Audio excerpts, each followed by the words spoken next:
Hey, I'm Ian, and today we're going to go over the Lippert PSX1 Power Stabilizer Jacks. Now, the first thing I want to point out, folks, is that this is not a leveling system. Please, please, please do not use this to try to level out your trailer. They're not built to take that much weight. You will bend them, you will break them, and then you will be very sad.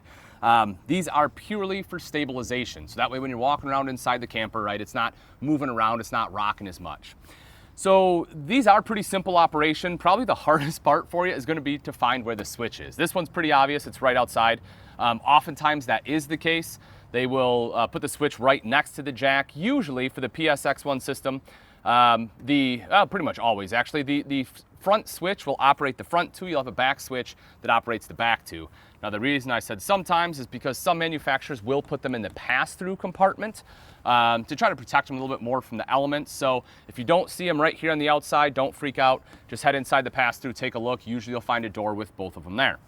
So, you know, it's, again, pretty simple operation here, folks. You have up and down operation. You push down, just like that, they will drop down. They run off 12-volt power, so as long as you have battery power, they should operate. Now, sometimes they'll come down together. Sometimes the legs will be slightly off. One side will be down a little bit further than the other. Don't worry, that's not an issue. As soon as one side hits, it will kind of push the load to the other side. That one will drop down. Now again, for operation, you'll see, and you probably can't hear it, but you will when you do it yourself. As soon as it hits and you are good, right there, you can hear it start to struggle, right? As it just starts to lift the trailer up a little bit, that's when it is stable right then. You don't want to keep going because again, you will start to bend the arms, you will damage them, and you'll be in a world of hurt. But right now, it is good to go. You just do the same thing on the back side, go inside, walk around to your heart's content. Let's say they're not extending, you're having some issues. A couple different things you can check. One is just to make sure nothing is bound up, right?